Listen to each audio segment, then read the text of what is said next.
আসসালামু আলাইকুম। নারায়ণগঞ্জ সরকারি মহিলা কলেজের একাদশ শ্রেণীর শিক্ষার্থীরা, তোমাদেরকে আমার ইসলামী ইতিহাস ও সংস্কৃতি বিভাগের ক্লাসে স্বাগত জানাচ্ছি। আশা করছি তোমরা সবাই ভালো আছো, নিরাপদে আছো, সুস্থ আছো। আমি সাজেদা সুলতানা, সহকারী অধ্যাপক, ইসলামী ইতিহাস ও সংস্কৃতি বিভাগ, নারায়ণগঞ্জ সরকারি মহিলা কলেজ, নারায়ণগঞ্জ। ছাত্রীরা, আমি তোমাদের পড়াচ্ছিলাম হযরত মুসা ইসলামের জীবন দ্বিতীয় 570 থেকে 632 খ্রিস্টাব্দ পর্যন্ত। ছাত্রীরা, গত ক্লাসের ধারাবাহিকতা আমি তোমাদের পড়াচ্ছিলাম যে হিজরত কী, হযরত মুহাম্মদ সাল্লাল্লাহু আলাইহি ওয়াসাল্লামের হিজরতের কারণ এবং হিজরতের গুরুত্ব, মদিনায় হিজরত এ সম্পর্কে তোমাদের সাথে আলোচনা করছিলাম। আজ আমরা আসি হযরত মুসা ইসলামের মদিনায় হিজরত। আমরা শুরুতেই আসি যে হিজরত কী। হিজরত অর্থ স্বদেশ ত্যাগ, এক স্থানে বসবাস গুটিয়ে অন্য স্থানে গিয়ে বসবাস করা। এটা রাজনৈতিক, অর্থনৈতিক বা যে কোনো কারণে হতে পারে। কিন্তু ইসলামী ইতিহাসে হিজরত বলতে হযরত মুসা ইসলামের মাতৃভূমি মক্কা ছেড়ে মদিনায় গমনকে বোঝায়। ইতিপূর্বেও মুসলমানদের মধ্যে কিছু সংখ্যক লোক আবিসিনিয়ায় হিজরত করেন, আবার তারা ফিরে আসেন। কিন্তু মদিনায় হিজরত করার পরে মুসলমানরা আর ফিরে আসেননি। হযরত মুসা ইসলাম নিজে শুধু হযরত আবু বকরকে সাথে নিয়ে মদিনায় যান, কিন্তু পরে অন্যান্য মুসলমানরাও সেখানে চলে যান। এবার চলো আমরা আসি যে হিজরতের কারণ কি কি ছিল। হযরত মুসা ইসলাম এর প্রতি মক্কাবাসীদের শত্রুতামূলক আচরণ এবং মুসলমানদের উপরে অত্যাচার উৎপীড়ন ছিল হিজরতের প্রধান কারণ। মক্কার কুরাইশগণ ধর্মযাজক ও পুরোহিত শ্রেণী প্রথম থেকেই হযরত মুসা ইসলামের প্রবর্তিত ধর্মের বিরোধিতা করে।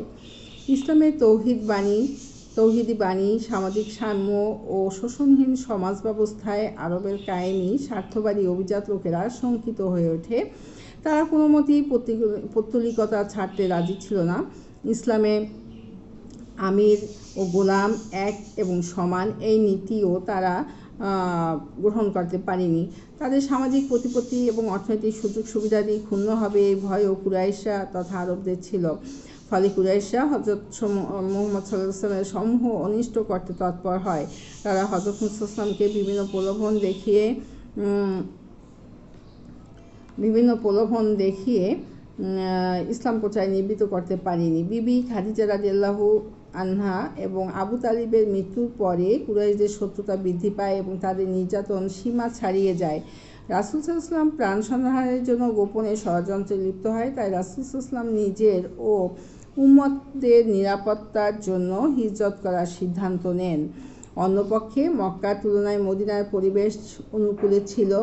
মদিনা ও মক্কার প্রকৃতি ও আবহাওয়ার মধ্যে পার্থক্য থাকায় দুই অঞ্চলের লোকদের চারিত্রিক বৈশিষ্ট্য ভিন্ন ছিল।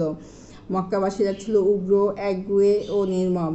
গভীরভাবে বিচার বিবেচনা করে কোনো নতুন জিনিস গ্রহণ বা বর্জন করার ধৈর্য তাদের ছিল না। তাই তারা শুধু ইসলামের বিরোধিতা করে সে তুলনায় মদিনার লোকেরা ছিল ধৈর্যশীল ও সুবিবেচক। তারা হযরত মুসা ইসলামের প্রচারণার সারবস্তু অনুধাবন করেন এবং ইসলামের শান্তির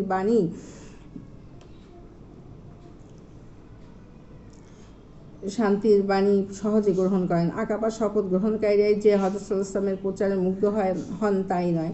তারা মদিনায় গিয়ে ইসলামের বাণী প্রচার করলে মদিনায় অন্যান্যরাও ইসলামের মর্মবাণী উপলব্ধি করেন।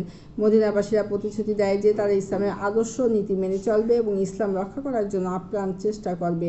তারা হযরত মুসা ইসলামকে সাহায্য ও সহযোগিতা করার জন্য প্রতিশ্রুতিবদ্ধ হয় এবং মুসাবা মদিনায় গিয়ে দেখেন যে মদিনার লোকেরা সত্যি ইসলামের বাণী প্রচারে ব্রতী রয়েছেন। ইয়াসরিবের প্রভাবশালী দুইটি গোত্র ছিল আউস এবং খাজরাজ।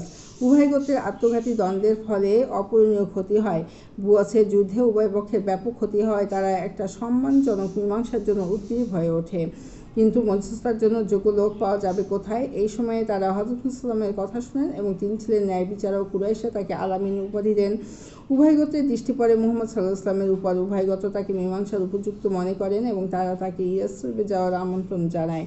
আউস ও খাজরাজ গোত্রের কয়েকজন আকাবা শপথে ও শরীক ছিল, সুতরাং তারা হযরত সাল্লাল্লাহু আলাইহি ওয়াসাল্লামের সাথে পরিচিত ছিল এবং ইসলাম গ্রহণ করে হযরত মুসা ইসলামকে ইসলামের নবী রূপে স্বীকার করে। আউস এবং খাজরাজ গোত্রদ্বয় মুহাম্মদ সাল্লাল্লাহু আলাইহি ওয়াসাল্লামকে মধ্যস্থ মেনে রাসূল সাল্লাল্লাহু আলাইহি ওয়াসাল্লামকে ন্যায় বিচারক রূপে স্বীকৃতি প্রদান করে। এই কারণে মুহাম্মদ সাল্লাল্লাহু আলাইহি ওয়াসাল্লাম বুঝতে পারেন যে মক্কা ছেড়ে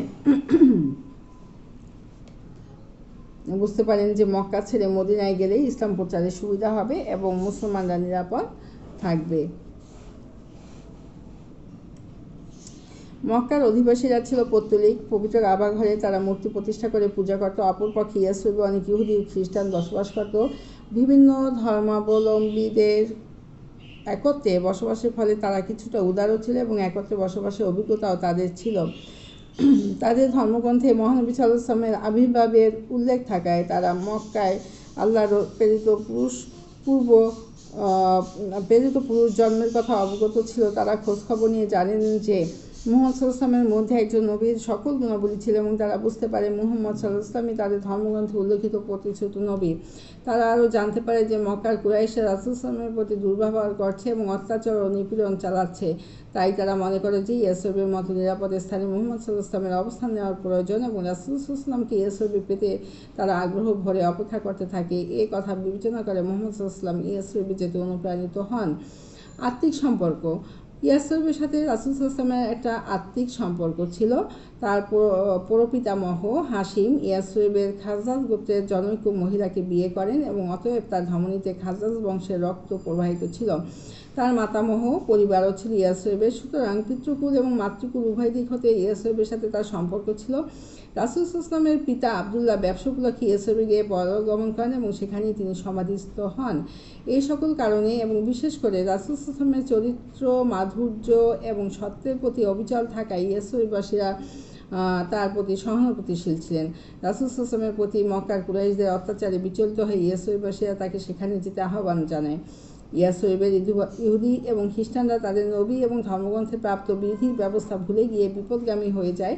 তাদের মধ্যেও জড়বাদ এবং কুসংস্কার ঢুকে পড়ে। কিন্তু মুহাম্মদ সাল্লাল্লাহু আলাইহি ওয়াসাল্লামের তৌহিদবাদ প্রচারের ফলে তাদের চিন্তাশীল লোকদের মধ্যে নতুন ধর্মের প্রতি আগ্রহ সৃষ্টি হয় এবং ক্রমে ইসলামের মর্মবাণীর প্রতি আকৃষ্ট হয়ে ইসলাম গ্রহণের উদ্দেশ্যে মুহাম্মদ সাল্লাল্লাহু আলাইহি ওয়াসাল্লামকে তাদের মধ্যে আসার জন্য আহ্বান জানায়। নবী রাসূল এবং ধর্ম সংস্কারকদের জীবনী আলোচনা করে দেখা যায় যে তারা প্রায়ই স্বদেশে সম্মানিত এবং বরণীয় হননি। প্রায়ই তারা স্বদেশে লাঞ্ছনা এবং মনস্তাত্ত্বিক কারণে গঞ্জনা সহ্য করেন। মুহাম্মদ সাল্লাল্লাহু আলাইহি ওয়াসাল্লামের বেলায়ও তাই ঘটে। তিনি স্বদেশী আপনজন কুরাইশদের হাতে নির্যাতিত হন। নূহ আলাইহিস সালাম জাহাজে করে স্বীয় অনুসারীদের রক্ষা করেন। অবিশ্বাসীরা বন্যার পানিতে ডুবে মারা যায়। লূত আলাইহিস সালামের বিরুদ্ধাচরণকারীরা মাটি চাপা পড়ে নিহত হয়। মূসা আলাইহিস সালামকে ফিরআউন স্বদেশ থেকে তাড়িয়ে দেয়। ইব্রাহিম আলাইহিস সালামকে অগ্নিকুণ্ডে নিক্ষেপ করা হয়। মুহাম্মদ সাল্লাল্লাহু আলাইহি ওয়াসাল্লামের অত্যাচারীদের শাস্তি দেওয়ার কথা চিন্তা না করে অপমান সহ্য করেও তাদের সৎপথে আহ্বান করেন। শেষে তিনি ধর্মপ্রচারের খাতিরে জন্মভূমি ত্যাগ করে ইয়াসরিবে হিজরত করেন। এই হচ্ছে হযরত মুহাম্মদ সাল্লাল্লাহু আলাইহি ওয়াসাল্লামের হিজরতের কারণ। এবার আসি আমরা যে হিজরত সম্পর্কে। অবশেষে হযরত মুহাম্মদ সাল্লাল্লাহু আলাইহি ওয়াসাল্লাম মদিনায় হিজরত করার সিদ্ধান্ত নেন। কুরাইশগণও হিজরত সম্পর্কে আঁচ করতে পারেন। ফলে তারা হযরত মুহাম্মদ সাল্লাল্লাহু আলাইহি ওয়াসাল্লামকে মদিনায় যেতে বাধা দেওয়ার চেষ্টা করে এবং হযরত সাল্লাল্লাহু আলাইহি ওয়াসাল্লামের বিষয়ে অবগত ছিলেন যে তাই তিনি প্রকৃত হিজরতের আগেই 2-3 জন করে তার উম্মতদের দলে দলে বিভক্ত করেন এবং ইয়াসরিবে যাওয়ার পরামর্শ দেন। আবিসিনিয়া থেকে যারা ফিরে আসেন তারাও মদিনায় যাত্রা করেন। কুরাইশগণ এটা বুঝতে পেরে মুহাম্মদ রাসূল সাল্লাল্লাহু আলাইহি ওয়াসাল্লামকে হত্যার পরিকল্পনা করে এবং তারা প্রত্যেক গোত্র থেকে একজন যুবক নিয়ে একটি হত্যাকারী দল গঠন করে। এই দল রাসূল সাল্লাল্লাহু আলাইহি ওয়াসাল্লামের বাসগৃহ অবরোধ করার জন্য প্রস্তুত হলে হিজরতের সিদ্ধান্ত ত্বরান্বিত হয়। রাসূল সাল্লাল্লাহু আলাইহি ওয়াসাল্লাম হযরত আলী রাদিয়াল্লাহু আনহুকে তার বিছানায় শুয়ে রেখে 622 খ্রিস্টাব্দের 2রা জুলাই তারিখে হযরত আবু বকরকে সঙ্গে নিয়ে রাদিয়াল্লাহু আনহুকে সাথে নিয়ে রাতের আধারে বাসগৃহ ত্যাগ করে ইয়াসরিবের উদ্দেশ্যে যাত্রা করেন। কুরাইশরা অল্পক্ষণ পরে এসে জানতে পেরে ক্ষিপ্ত হয়ে ওঠে এবং ঘোষণা করে কেউ মুহাম্মদ সাল্লাল্লাহু আলাইহি ওয়াসাল্লামকে তাদের নিকট উপস্থিত করতে পারলে তাকে 100 উট পুরস্কার দেওয়া হবে। কয়েকজন কুরাইশ মুহাম্মদ সাল্লাল্লাহু আলাইহি ওয়াসাল্লামের পিছনে ধাওয়া করে তাদের হাত থেকে বাঁচার জন্য হযরত মুহাম্মদ সাল্লাল্লাহু আলাইহি ওয়াসাল্লাম এবং হযরত আবু বকর রাদিয়াল্লাহু আনহু 70 মক্কার 3 মাইল দূরে তহুর পর্বতের গুহায় আশ্রয় নেন এবং সেখানে 3 দিন অবস্থান করেন। এই সময় হযরত আবু বকর রাদিয়াল্লাহু আনহুর এর পুত্র আব্দুল্লাহ এবং কন্যা আসমা গোপনে তাদের খাবার সরবরাহ করতেন এবং কুরাইশদের গতিবিধি সম্পর্কে খবরাখবর দিতেন। কুরাইশগণ রাসূল সাল্লাল্লাহু আলাইহি ওয়াসাল্লামের সন্ধান লাভে ব্যর্থ হয়ে মক্কায় ফিরে গেলে তারা আবার মদিনার দিকে যাত্রা করেন। হযরত আলী রাদিয়াল্লাহু আনহু পরে যাত্রা করেন এবং মদিনার উপকণ্ঠে রাসূল সাল্লাল্লাহু আলাইহি ওয়াসাল্লামের সাথে মিলিত হন। অনেক বাধা অতিক্রম করে রাসূল সাল্লাল্লাহু আলাইহি ওয়াসাল্লাম 22 জুলাই তারিখে ইয়াসরিবে পৌঁছেন। ইয়াসরিববাসীরা তাকে সানন্দে এবং বিপুল সমারোহে গ্রহণ করেন। আগেই বলা হয়েছে যে হিজরত শব্দের অর্থ হচ্ছে এক দেশ থেকে অন্য দেশে গমন, কিন্তু মুহাম্মদ সাল্লাল্লাহু আলাইহি ওয়াসাল্লামের মদিনায় হিজরত পলায়ন নয়, কাফেরদের ষড়যন্ত্র এবং হামলা থেকে রক্ষা পাওয়ার জন্য বিশেষ করে ইসলাম প্রচার করে এক আল্লাহর শ্রেষ্ঠত্ব সমুজ্জ্বল রাখ করার মহান ব্রত নিয়ে মুহাম্মদ সাল্লাল্লাহু আলাইহি ওয়াসাল্লাম জন্মভূমি ত্যাগ করেন। ইসলাম সাম্য এবং শান্তি ধর্ম, পৌত্তলিকতা এবং বহু ঈশ্বরবাদের পরিবর্তে একেশ্বরবাদের প্রতিষ্ঠাই হচ্ছে ইসলামের মূল লক্ষ্য। পৌত্তলিক কুরাইশরা এ শব্দ উপলব্ধি করতে ব্যর্থ হয়, অথচ ইসলাম গ্রহণের মাধ্যমেই তাদের মুক্তি নিহিত। রাসূল সাল্লাল্লাহু আলাইহি ওয়াসাল্লাম মদিনায় গিয়ে ইসলাম প্রচারে সফল হন এবং মক্কার কুরাইশরাও ইসলাম গ্রহণে বাধ্য হয়। হিজরতের ফলেই মক্কা মদিনা সহ সারা আরব উপদ্বীপ ইসলামের ছায়াতলে আসে। পরোক্ষভাবে হিজরতই হযরত মুহাম্মদ সাল্লাল্লাহু আলাইহি ওয়াসাল্লামকে এই সাফল্য দেয়। অতএব হিজরত পলায়ন নয়, যুদ্ধের সময় যেমন কৌশল পরিবর্তন করতে হয়, রাসূল সাল্লাল্লাহু আলাইহি ওয়াসাল্লামও সেইরূপ কৌশলগতভাবে মক্কা থেকে মদিনায় হিজরত করেন। মক্কা থেকে অবহেলিত হওয়া এবং ইসলাম প্রচারে বাধাগ্রস্ত হওয়া থেকে মদিনায় সম্মানিত জীবনযাপন এবং ইসলাম প্রচারে সফল হওয়াই তিনি শ্রেয় মনে করেন। অতএব হিজরত ও রাসূল সাল্লাল্লাহু আলাইহি ওয়াসাল্লামের জীবনে এক অপূর্ব সাফল্য এবং এখানেই হিজরতের গুরুত্ব নিহিত। রাসূল সাল্লাল্লাহু আলাইহি ওয়াসাল্লাম ইয়াসরিবে গমন করে সেখানে ইয়াসরিববাসীরা দলে দলে ইসলাম গ্রহণ করতে থাকে। তারা ইসলামের খেদমতে তাদের জানমাল ধন ঐশ্বর্য দান করতে সম্মত হয়। মক্কাবাসী যারা হজরতের সাথে বা আগে পরে ইয়াসরিবে যান তাদেরকে ইয়াসরিববাসীগণ ভাইরূপে গ্রহণ করেন এবং নিজেদেরকে আনসার বা সাহায্যকারী রূপে পরিচয় দিয়ে গৌরববোধ করেন। মক্কায় হিজরতকারী কুরাইশরা হলেন মুহাজির। হযরত সাল্লাল্লাহু আলাইহি ওয়াসাল্লামের সম্মানার্থে ইয়াসরিবের নাম পরিবর্তন করে মদিনাতুন নবী বা নবী শহর বা মদিনা সংক্ষেপে নামকরণ করা হয়। মদিনার সম্মান ও মর্যাদা দিন দিন বৃদ্ধি পায়। রাসূল সাল্লাল্লাহু আলাইহি ওয়াসাল্লামের সময় থেকে খোলাফায়ে রাশিদিনের সময় পর্যন্ত মদিনায় ইসলামী হুকুমতের রাজধানী রূপে ব্যবহৃত হয়। রাসূল সাল্লাল্লাহু আলাইহি ওয়াসাল্লাম এখানে প্রথম মসজিদ নির্মাণ করেন। এই মসজিদে নববী নামে পরিচিত। মসজিদে নামাজ আদায় এবং রাসূল সাল্লাল্লাহু আলাইহি ওয়াসাল্লাম প্রচার ছাড়াও রাষ্ট্রীয় কার্যক্রম চলতে থাকে। এখানে রাসূল সাল্লাল্লাহু আলাইহি ওয়াসাল্লাম নিজের বাসস্থান নির্মাণ করেন। মক্কা থেকে আগত মুসলমানরা মদিনায় নিজ নিজ বাসস্থান নির্মাণ করেন এবং স্থায়ীভাবে বসবাস শুরু করেন। দ্বিতীয় খলিফা হযরত উমর রাদিয়াল্লাহু আনহু এর সময় হিজরতের দিন থেকে হিসাব করে হিজরি সাল গণনা শুরু করা হয়। মুসলমানদের ধর্মীয় বিধিবিধান পালনে হিজরি সাল অত্যন্ত গুরুত্বপূর্ণ। মক্কার আগে কোনো অব্দ বা সাল গণনা করা হতো না, বড় কোনো ঘটনা স্মরণ করে সাল গণনা করত, যেমন হস্তি সাল। এখন থেকে আরববাসীরা একটা সাল বা অব্দ গণনা লাভ করেন। মক্কায় থাকতে রাসূল সাল্লাল্লাহু আলাইহি ওয়াসাল্লাম ইসলামের ভিত্তি সুদৃঢ় করেন। সেখানে মুসলমানদের সংখ্যা কম হলেও তারা ছিলেন ত্যাগী, নিবেদিত। ইসলামের পতাকা সমুন্নত রাখার জন্য তারা অত্যাচার, নির্যাতন, নিপীড়ন সহ্য করেন। এমনকি আবিসিনিয়া এবং পরে মদিনায় হিজরত করতেও দ্বিধা করেনি। কুরাইশরা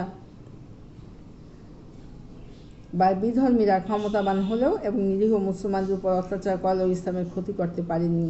রাসূল সাল্লাল্লাহু আলাইহি ওয়াসাল্লামের মক্কা জীবন ছিল সফল। ইসলামের সর্বাঙ্গীন রীতিনীতি, আচার অনুষ্ঠান তখনও পূর্ণাঙ্গতা লাভ করেনি।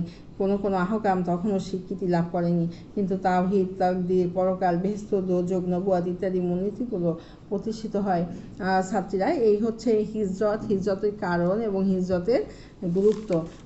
আমি আগামী ক্লাসে তোমাদেরকে হিজরত পরবর্তী জীবন অর্থাৎ মদিনার জীবন সম্পর্কে আলোচনা করব। সেই পর্যন্ত তোমরা ভালো থাকো, নিরাপদে থাকো, সুস্থ থাকো। আল্লাহ হাফেজ।